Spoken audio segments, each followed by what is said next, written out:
আমি বিছানায় শুয়েছিলাম। মনে হচ্ছিল তারা আসলে কিছুক্ষণ গল্প হবে। চোখ বন্ধ করে শুয়ে থাকলেও ঘুম আসছিল না। অপেক্ষা করছিলাম কখন তারা আসবে। প্রায় 1 ঘণ্টা পরে কথা বলতে বলতে তারা ঘরে ঢুকল। খালামাকে বলল, তুই কি মাঝখানে শুবি? মা মৃদু হেসে বলল, না, তুই মাঝখানে শুয়ে পড়বু। কিছুক্ষণ পর মৃদু কণ্ঠে কেউ ডাকল, তুই কি ঘুমিয়ে পড়েছিস? আমি চুপচাপ রইলাম, আর কিছু না বলেই।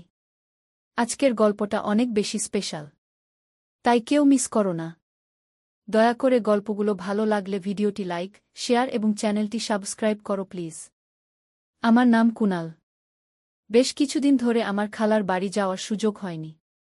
খালা মাঝে মাঝে ফোন করতেন, কিন্তু সেই সময় আমি আমার মাস্টার্স ডিগ্রির ফাইনাল পরীক্ষার প্রস্তুতিতে খুব ব্যস্ত ছিলাম। এখন পরীক্ষার ফলও বেরিয়ে গেছে এবং আমি একটা ভালো চাকরির সন্ধানে আছি। তবে খালার সাথে কাটানো মধুর মুহূর্তগুলো এখনও আমার মনে গেঁথে আছে। আমি প্রায়ই ভাবি খালার সাথে দেখা করার জন্য আবার কখনো যাব। কারণ খালা আমাকে অনেক ভালোবাসে। খালা দেখতে অনেক সুন্দর ছিলেন। তিনি একটু স্বাস্থ্যবান হওয়ায় তাকে আরও সুন্দর লাগে। তার হাতের রান্না করা খাবার খেয়ে কিছুদিন কাটানোর ইচ্ছায় আমি ঠিক করলাম যে এবার খালার বাড়িতে গিয়ে কিছুদিন থাকব। খালার সাথে অনেক সময় কাটাবো, অনেক গল্প করব। কারণ অনেক দিন থেকে খালার সাথে দেখা হয় না। অবশেষে আমার ইচ্ছা পূরণ হল। একদিন আমার খালা ফোন করলেন আর মাকে বললেন, তুমি আর কুনাল 5 দিনের জন্য আমাদের এখানে চলে এসো। তোমার জামাইজি 7 দিনের জন্য শহরের বাইরে যাচ্ছেন। অনেক দিন থেকে তোমাদের সাথে দেখা হয় না। এই সুযোগে আমরা কয়েকটা দিন মজা করে কাটাতে পারব। কালকেই চলে এসো। আমি অপেক্ষা করছি। মা ফোন স্পিকারে রেখেছিলেন যাতে আমি কথাগুলো শুনতে পারি। আমার মায়ের নাম লিজা আর খালার নাম তানিয়া। সব কথা শুনে মা বললেন, ঠিক আছে তানিয়া, আমরা কালকেই আসছি। এরপর মা ফোনটা রেখে দিলেন। ফেব্রুয়ারি মাস ছিল, তাই বেশ ঠান্ডা পড়ছিল। মা বললেন, কুনাল, আমরা সকাল 1-1টার দিকে বেরোব, যাতে ঠান্ডা একটু কম লাগে। তবে আমরা বাইকেই যাব। আমি মাকে হ্যাঁ বলে দিলাম। এরপর মা বললেন, আমি আমাদের দুজনের কাপড়গুলো গুছিয়ে নিচ্ছি। তারপর মা তার ঘরে চলে গেলেন। আমিও আমার ঘরে গিয়ে বিছানায় শুয়ে পড়লাম। বিছানায় শুয়ে ভাবছিলাম, যদি খালামাকে সবকিছু বলে দেয়া আগের দিনের কথা, তাহলে কি হবে? আর যদি মায়ের সামনে খালা আমার সাথে কোনো কিছু করে, তাহলে পরিস্থিতি কেমন হবে? এইসব ভাবতে ভাবতে কখন যে ঘুমিয়ে পড়লাম বুঝতেই পারলাম না। কারণ খালা আমার বন্ধু মতো ছিলেন। তিনি আমার সাথে অনেক ফ্রি থাকত। পরের দিন আমি আর মা সকালবেলায় চান্নাস্তা সেরে তৈরি হয়ে গেলাম। ঠিক 1-1টা বাজে আমরা বাইক নিয়ে রওনা হলাম খালার গ্রামের দিকে। গ্রামের রাস্তা 3 ঘন্টার ছিল। আমরা দুজনেই নিজের চিন্তায় মগ্ন ছিলাম। শহরের সীমানা ছাড়ানোর পর কাঁচা রাস্তা শুরু হল। বাইকের পেছনের সিটটা একটু উঁচু থাকায় মা বারবার আমার সাথে ধাক্কা খাচ্ছিলেন। আমি মাকে বললাম, ভয় পেও না মা, আমাকে শক্ত করে ধরে রাখো গো। মায়ের বাইকে চড়ার অভ্যাস কম, তাই মা এক হাতে আমার কাঁধ শক্ত করে ধরলেন আর অন্য হাত দিয়ে আমার পায়ের উপর আঁকড়ে ধরে বসে রইলেন। বাইকটা কাঁচা রাস্তায় একটু কাঁপছিল, তাই মা পেছন থেকে আমাকে আঁকড়ে ধরেছিলেন। রাস্তায় প্রচুর গর্ত ছিল, তাই আমি বাইকটা আস্তে চালাচ্ছিলাম।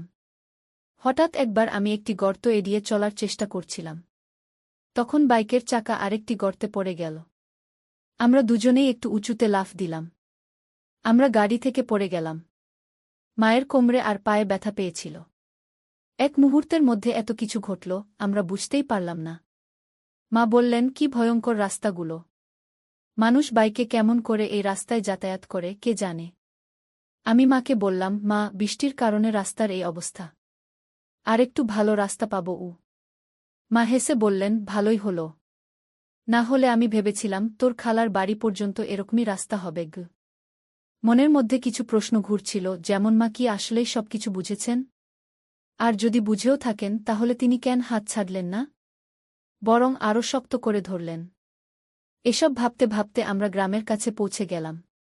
অবশেষে দুপুর 2টার দিকে আমরা খালার বাড়িতে পৌঁছে গেলাম। 5 মিনিট হয়ে গিয়েছিল। বাইকের শব্দ শুনে খালা উঠোনে এসে হাজির হলেন।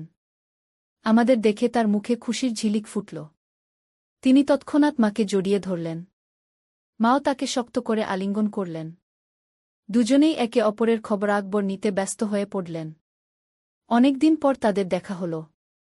তারপর মা বাড়ির ভেতরে চলে গেলেন। এরপর খালা আমাকে জড়িয়ে ধরে বললেন, কিরে দুষ্টু, এতদিন হয়ে গেল, আসার নাম নেই। আর হ্যাঁ, তুই এত সাজগোজ করে কেমন করে এলি? এবার তোর মাকে সব বলতেই হবে। আর তোর বিয়ের কথাও বলতে হবে, যাতে তাড়াতাড়ি তোর বিয়ে দেয়া যায়। আমি একটু দূরে সরে গিয়ে বললাম, কি বলছো খালা? এসব কি? খালা হেসে বাড়ির ভেতরে চলে গেলেন। আর আমি বাইক থেকে ব্যাগ নিয়ে ভেতরে ঢুকে পড়লাম। মা আর খালা তখন রান্নাঘরে গল্প করছিলেন। আমি ব্যাগ রেখে ফ্রেশ হতে চলে গেলাম। ফ্রেশ হয়ে কাপড় বদলানোর পর ঘরে গিয়ে বসলাম। এদিকে মা আর খালা ডাইনিং টেবিলে খাবারের প্লেট সাজাচ্ছিলেন। হঠাৎ খালা আমাকে ডেকে বললেন, এসো, খেতে বসো। আমি তাদের সাথে বসে খাবার খেতে শুরু করলাম।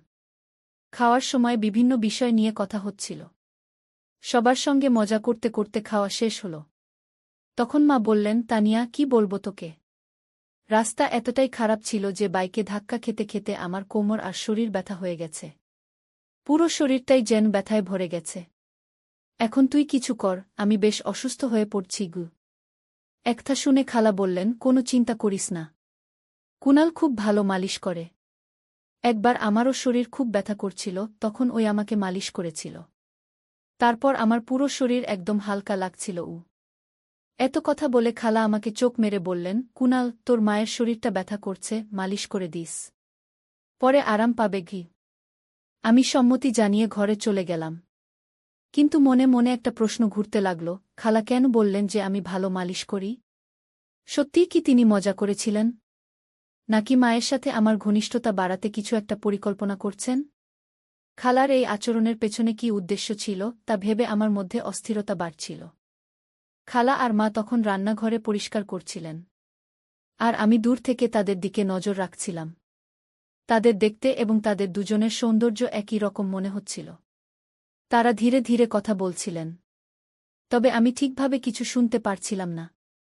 কিন্তু কেন জানি না, মনে হচ্ছিল তারা আমার কথাই বলছিলেন। কিছুক্ষণ পর তারা দুজনেই রান্নাঘর থেকে বেরিয়ে এসে ঘরে বসে পড়লেন। তখন বেলা 4টা বাজে। খালা বললেন, লিজা, তুই একটু কাপড় বদলে নে। গাউন এনেছিস? যদি না আনিস, তাহলে আমারটা নে। তারপর এক গ্লাস পানি খেয়ে শুয়ে পড়। তারপর কুনাল তোর শরীরটা মালিশ করে দেবে, যাতে তোর শরীরের ব্যথা কমে যায়। এতটুকু বলেই তারা দুজনে শোবার ঘরে চলে গেলেন। আমি বসে বসে ভাবছিলাম, জীবনে কখনো এমন ধরনের কাজ করিনি। কিছুক্ষণ পর খালা রান্নাঘর থেকে একটা পাত্রে কিছু নিয়ে এসে বললেন, চল, সময় হয়েছে। আমি কিছু না বলে চুপচাপ তার পেছনে শোবার ঘরে গেলাম।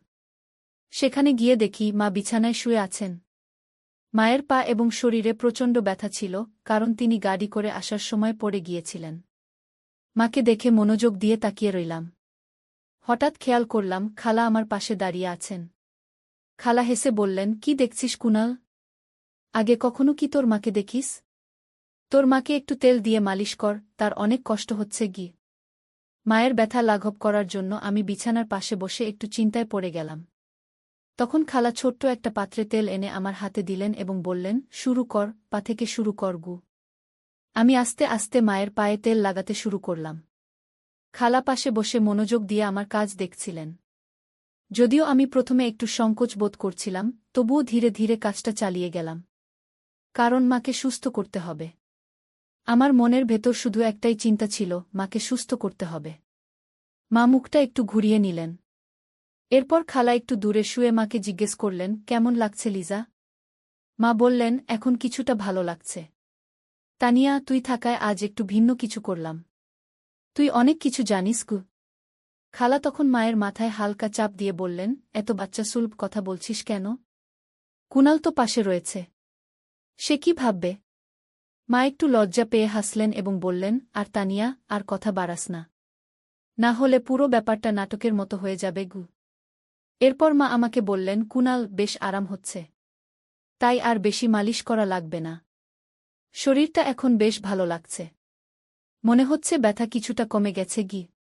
তারপরেও আমি আর কিছুক্ষণ মালিশ করে দিলাম। প্রায় আধ ঘন্টা পরে মা শান্ত গলায় বললেন, এবার যথেষ্ট হয়েছে কুনাল। অনেক স্বস্তি লাগছে। আমি উঠে দাঁড়ালাম।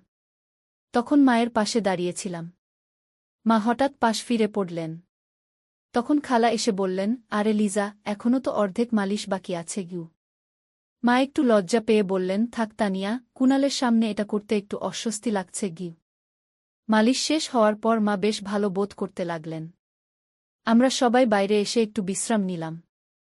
এরপর খালা আমাকে ডেকে বললেন, কুণাল, অনেক দিন হয়ে গেল, চল ভেতরে যাই। আমি রাজি হয়ে ভেতরে গেলাম, যেখানে আমরা সবাই মিলে খেতে বসলাম। খাওয়ার সময় খালা আমাকে জিজ্ঞেস করলেন, তাহলে কুণাল, মায়ের মালিশ করে কেমন লাগল? আমি হেসে বললাম, প্রথমে একটু অস্বস্তি হচ্ছিল, কিন্তু তোমার কথায় সাহস করে করলাম গ। খালা হেসে বললেন, দেখেছ, মা এখন অনেকটা ভালো আছে গি। আমি বললাম, হ্যাঁ, এটা তোমার কারণেই সম্ভব হয়েছে গি। খালা হেসে বললেন, তাহলে পরের বার আরও ভালোভাবে একটু মালিশ করে দিস, যাতে তার ব্যথা দ্রুত সেরে যায়। পারবি তো? আমি মৃদু হেসে বললাম, ঠিক আছে। আমিও চাই যে মা দ্রুত সুস্থ হয়ে উঠুক। খালা তখন শান্ত স্বরে বললেন, চিন্তা করিস না গে। আমার চোখ হঠাৎ আলমারির আয়নার দিকে চলে গেল। দেখি দরজার কাছে মা দাঁড়িয়ে আছেন। তবে খালা সেটা খেয়াল করেননি। আমি ভান করলাম যেন কিছুই দেখিনি। আবার আয়নার দিকে তাকাতেই দেখি মা আমাদের দিকে তাকিয়ে আছেন। কিছুক্ষণ পর আবার তাকালাম, মা তখন আর সেখানে নেই। খালা আমাকে জিজ্ঞেস করলেন, কি হলো কুণাল? আমি বললাম, মা কিছুক্ষণ আগে এখানে এসে দাঁড়িয়েছিলেন গু। এটা শুনে খালা হেসে বললেন, দারুণ, তাহলে সব ঠিকঠাক চলছে। এখন লিজা নিজেই আসবে গু। এরপর আমরা দুজনেই উঠে নিজেকে ফ্রেশ করে নিলাম। তখন বিকেল 4টা। আমি আর খালা দুজনেই প্রস্তুত হচ্ছি। আমি বললাম, খালা, আমি একটু বাইরে ঘুরে আসি গু। খালা বললেন, ঠিক আছে, কিন্তু তার আগে চা বানিয়ে দিই, তারপর যা গু। আমরা ঘরে ফিরলাম। তখন দেখি মাও ফ্রেশ হয়ে বসে আছেন। খালা মাকে বললেন, লিজা, বসো, আমি চা বানিয়ে আনি, তোমার ভালো লাগবে। এখন আবহাওয়া বেশ ঠান্ডা। মা হেসে বললেন, হ্যাঁ তানিয়া, চা বানাও। একটু গরম চা এখন ভালোই হবে। তবে তোমার কি ঠান্ডা লাগে না? মায়ের গলায় একটু মজার সুর ছিল। খালা বুঝে গেলেন মা কেন এমন বলছেন। তবে তিনি হাসি দিয়ে উত্তর দিলেন, আরে লিজা, আমাদের তো ঠান্ডায় অভ্যাস হয়ে গেছে। তোর শহরে কি আর এমন ঠান্ডা হয়? ঠিক আছে, আমি চা বানিয়ে আনি গি। তারপর খালা রান্নাঘরে গিয়ে চা বানিয়ে আনলেন। আমরা তিনজনে একসঙ্গে বসে চা খেলাম। চা খাওয়ার পর আমি বললাম, মা, আমি একটু বাইরে ঘুরতে যাচ্ছি গু। মা বললেন, হ্যাঁ যা, একটু ঘুরে আয়। তোরও হয়তো গরম লাগছে। তবে বেশি দেরি করিস না, তাড়াতাড়ি ফিরে আয় গু। আমি মাথা নেড়ে বাইরে বেরিয়ে গেলাম। হাঁটতে হাঁটতে নদীর ধারে চলে গেলাম। মনটা একদম শান্ত হয়ে গেল। একটা সুন্দর, শান্তিপূর্ণ প্রাকৃতিক পরিবেশে বসেছিলাম। ঠান্ডা বাতাস আমার শরীরে লাগছিল, আর আমি নানা বিষয়ে চিন্তা করছিলাম। কিছুদিন আগের ঘটনাগুলো আমাকে ভাবাচ্ছিল। খালা আর আমি যা কিছু কথা শেয়ার করেছি, হয়তো মা কিছু জানেন, কিন্তু মা কিছু বলেননি। সবকিছু জেনেও যেন স্বাভাবিকভাবেই চলছিলেন। মাথায় একের পর এক প্রশ্ন ঘুরছিল। মা কি সত্যিই কিছু টের পেয়েছেন, নাকি সবকিছু ঠিক আছে ভাবছেন? এইসব চিন্তা নিয়ে কিছুক্ষণ বসে থাকার পর আমি উঠে দাঁড়ালাম। তখন বাইরে অন্ধকার ঘনিয়ে আসছিল, আর ঠান্ডা বাতাস আরও বাড়ছিল। ধীরে ধীরে বাড়ির পথে রওনা দিলাম। বাড়ি পৌঁছাতে রাত প্রায় 8টা বেজে গেল। ভেতরে ঢুকে দেখি মা আর খালা রান্নাঘরে রাতের খাবার তৈরি করছেন। আমাকে দেখে মা মিষ্টি গলায় বললেন, আয় কুণাল, আগে গরম পানিতে হাত মুখ ধুয়ে নে, তারপর খেতে বসবি। প্রায় রাত 9টা নাগাদ আমরা সবাই একসঙ্গে খেতে বসলাম। খেতে খেতে আমি বললাম, খালা, এখানে ঠান্ডাটা অনেক বেশি। আমাদের ওখানে এমন ঠান্ডা হয় না গি। খালা মুচকি হেসে বললেন, চিন্তা করিস না, আমার বাড়িতে হিটার আছে, তোকে ঠান্ডা লাগবে না গি। আমি বললাম, সত্যি? তাহলে ঠিক আছে, আজ একটু আগে ঘুমাবো, বেশ ক্লান্ত লাগছে গি। খালার কথা শুনে মা মজা করে বললেন, তুই এত ছোট, তোর আবার কি ক্লান্তি? খালা হেসে বললেন, আরে লিজা, এত পথ পাড়ি দিয়ে এসেছে, তার উপর রাস্তার এমন অবস্থা। মা আর কিছু বললেন না। আমরা সবাই মিলে গল্প করতে করতে খাওয়া শেষ করলাম। তারপর মা আর খালা রান্নাঘর পরিষ্কার করতে ব্যস্ত হয়ে পড়লেন, আর আমি উঠলাম। একটু বাইরে হাঁটলাম। কিছুক্ষণ পর আমি সবার ঘরে গেলাম। ঘরটি আগে থেকেই গোছানো ছিল। বিছানায় একটি বট কম্বল পাতা ছিল যা দুজনের জন্য যথেষ্ট। আমি কাপড় পরিবর্তন করে কম্বলের নিচে ঢুকে শুয়ে পড়লাম এবং দেওয়ালের দিকে মুখ করে চোখ বন্ধ করলাম। জানতাম অন্যরা রান্নার কাজ শেষ করে আসবেন। তবে তখনও অনেক চিন্তা মাথায় ঘুরছিল। প্রায় 1 ঘণ্টা পরে কথা বলতে বলতে তারা ঘরে ঢুকলেন। খালামাকে বললেন, তুই কি মাঝখানে শুবি? মা হেসে উত্তর দিলেন, না, তুই শুইস না মাঝখানে গিয়ে। এই কথোপকথন চলতে থাকল, আর আমি চুপচাপ শুয়ে রইলাম। শুয়ে থাকার ভান করছিলাম ওদের কথোপকথন শুনতে শুনতে। কিছুক্ষণ পর ঘরটা একদম শান্ত হয়ে গেল। আমি আস্তে করে কম্বল সরিয়ে দেখলাম ঘরের আলো নিভিয়ে দেওয়া হয়েছে। মনে একটু স্বস্তি পেলাম, কারণ সবাই ঘুমিয়ে পড়েছে। প্রায় 2 মিনিট এভাবে কেটে গেল, কিন্তু কোনো আওয়াজ শুনতে পাচ্ছিলাম না। আমি একটু সরে গিয়ে অন্যদিকে মুখ করে শুয়ে পড়লাম। নানা চিন্তা মাথায় ঘুরছিল। ভাবছিলাম, আমার নড়াচড়াটা কেউ লক্ষ্য করল কি? মা কি কিছু বুঝতে পারছেন? সব কি ঠিক আছে? ঠিক তখনই একজন মৃদু কণ্ঠে ডাকলেন, তুই ঘুমিয়ে পড়েছিস? তার স্বরে স্নেহের পরশ ছিল। আমি চুপচাপ রইলাম, যেন ঘুমিয়ে আছি। কিন্তু ভেতরে ভেতরে অস্থিরতা বাড়ছিল। তারপর বললেন, ভালো করে ঘুমিয়ে পড়। সকালে সব কথা হবে। তার কথায় মনে অনেকটা শান্তি এলো। ধীরে ধীরে আমি ঘুমিয়ে পড়লাম। ঠিক তখন মা বললেন, এখন ঘুমিয়ে পড়ো, রাত অনেক হয়েছে। কি তার গলায় ক্লান্তির সুর ছিল। সবাই নিজের জায়গায় ফিরে গিয়ে শুয়ে পড়লেন। মায়ের কণ্ঠে এমন কিছু ছিল যা আমাকে মানসিকভাবে শান্ত করেছিল। কিছুক্ষণ শুয়ে থেকে অবশেষে ঘুমিয়ে পড়লাম। সকালে ঘুম ভাঙল। দেখি মা আগেই উঠে গেছেন। তিনি রান্নাঘরে চা তৈরি করছিলেন। আর পাশে অন্যজন বসেছিলেন। ঘরের পরিবেশটা একটু অন্যরকম লাগছিল। মা আমাকে দেখে মৃদু হেসে বললেন, চা খাবে? আমি মাথা নেড়ে সম্মতি জানালাম। তার হাসিতে ছিল অভিজ্ঞতা ও মমতা। যেন তিনি পুরো পরিস্থিতি বুঝে শান্তভাবে সবকিছু সামলাচ্ছেন। আমরা বেশ কয়েকদিন খালার বাড়িতে থাকলাম। খালার সাথে আমি আর মা অনেক হাসিঠাট্টার মধ্যে দিন কাটিয়েছিলাম। অনেক জায়গায় ঘুরতেও গিয়েছিলাম।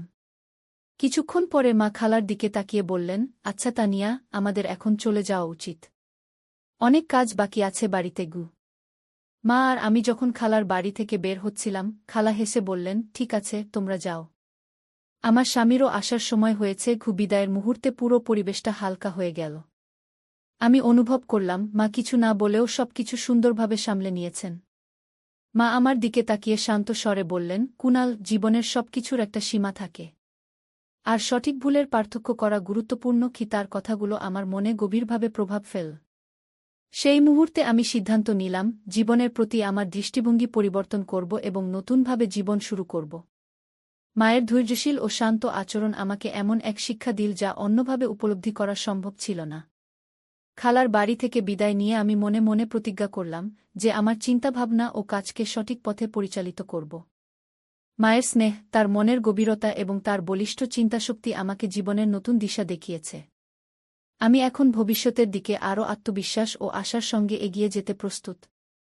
তার কিছুদিন পর আমার একটি ভালো চাকরি হয়। এখন আমি সব চিন্তা বাদ দিয়ে মন দিয়ে চাকরি করতে থাকি আর আমার পরিবারের সব দায়িত্ব নেই। এখন আমার মা অনেক খুশি আমার উপর। গল্পটা কেমন লাগলো জানাতে ভুলবে না। আরও মজার মজার রোমান্টিক গল্প শুনতে চাইলে ভিডিওটি লাইক, শেয়ার এবং চ্যানেলটি সাবস্ক্রাইব করতে এবং বেল আইকনটি ক্লিক করতে ভুলবে না। ধন্যবাদ।